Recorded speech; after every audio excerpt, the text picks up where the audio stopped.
करते मी माझ्या मातृभूमीस, माझा महाराष्ट्र अन भारत माता. नमन करते मी माझ्या कर्मभूमीस, जिची अपार आहे गाथा, जिची अपार आहे गाथा.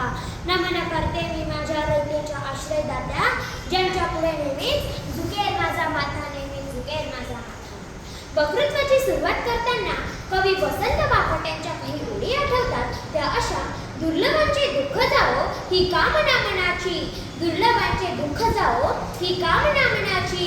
वेदना जाणावया जागवा संवेदना, वेदना जाणावया जागवा संवेदना. दुर्लभांच्या रक्षणाचे पुरुषांचे साधन, दुर्लभांच्या रक्षणाचे पुरुषांचे साधन. सत्य सुंदर मंगलाची नित्य हो आराधना, सत्य सुंदर मंगलाची नित्य हो आराधना. श्रोते हो, एक काळ होता. 150 वर्षापूर्वी कोल्हापूर पोरगं झालं होतं. मंदिर होतं पण गाभाऱ्यात देवच नव्हता. राज्य होतं पण कर्तबगार राजाच नव्हता. कोल्हापूर संस्थानाच्या इतिहास अंधाराचं युगच नांदत होतं. कोल्हापूरची रयत महालक्ष्मीला साकडं घालत होती. आमच्या अस्मितेच्या रक्षणाला छत्रपती लाभू दे. कोल्हापूरच्या अंबाबाईनं आणि डोंगरावरच्या ज्योतिबानं हृदयाची हाक ऐकली आणि शाहू महाराजांसारखा रयतेचा राजा त्यांचा आश्रयदाता म्हणून निघवला. अशा रयतेच्या राजास माझा मानाचा मुजरा घालते आणि मी धनश्री भरत मिस्त्री इयत्ता 8वीची विद्यार्थिनी आज आपणासमोर विषय मांडते: छत्रपती राजश्री शाहू महाराज रयतेचा राजा. शाहू महाराज जरी राजवाड्यात राहत असले तरी त्यांनी स्वतःला रयतेच्या रक्षणासाठी समर्पित केले होते.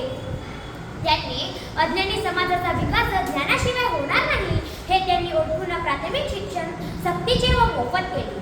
गोरगरीब व बहुजनांच्या मुलांसाठी त्यांनी अनेक ठिकाणी बोर्डिंग सुरू केल्या. जातीयतेला स्थान न देता अस्पृश्यतेने निवारण्यासाठी कायद्याने बंधन आणले. दलितांना समान हक्क मिळवून देण्यासाठी शेतकरी व शेतमजुरांसाठी कल्याणकारी योजना आणल्या. अशा सहकार क्षेत्राला चालना दिली. कारागीर व बहुजनांना कामं मिळवून देण्यासाठी व व्यवसाय करण्यासाठी मदत केली. औद्योगिक चालना देण्यासाठी तांत्रिक शिक्षण संस्था काढल्या. विविध कलागुणांना व कलाकारांना वाव दिला. मल्लांना आश्रय देऊन आश्रयदाते झाले. असे ललित कलांना चालना दिली. असे रयतेचे राजा पुन्हा होऊ शकणार नाही. या रयतेच्या राजाचा कल हा अज्ञानाच्या तिमिराकडून ज्ञानाच्या उजेडाकडे समाजाला घेऊन जाण्याचा होता आणि समाजाला घेऊन जाण्याचा होता. तळागाळातील सर्वच जनतेला छत्रपतींनी जीवाचे रान करून सर्वांपर्यंत शिक्षण पोहोचवले. अशा रयतेच्या राजास मी त्रिवार वंदन करते. एकदा महाराज गाडीतून जात असताना त्यांना रविवारच्या बाजारात एक म्हातारी गवऱ्या विकत जात असताना दिसली. महाराज ड्रायव्हरला गाडी बाईजवळ नेण्यास सांगतात. त्या बाईला महाराज हे 2 रुपये घे आणि ह्या गवऱ्या रस्त्याच्या कडेला टाक आणि घरी जा. त्या बाईने गवऱ्या रस्त्याच्या कडेला टाकून घरी जायला तयार नव्हती. महाराजांना तिने सांगून टाकले की या गवऱ्या होतात 12 आण्याच्या. मग मी 2 रुपये का घेऊ आणि एवढ्या कष्टाने बनवलेल्या गवऱ्या मी रस्त्याच्या कडेला टाकून देऊ का? महाराजांना तिचे फार कौतुक वाटले आणि महाराजांनी तिला 12 आणे देऊन त्या सर्वच गवऱ्या आपल्या गाडीत ठेवून घेतल्या. दुसऱ्या दिवशी महाराजांनी तिला आपल्या राजवाड्यात बोलवून तिच्या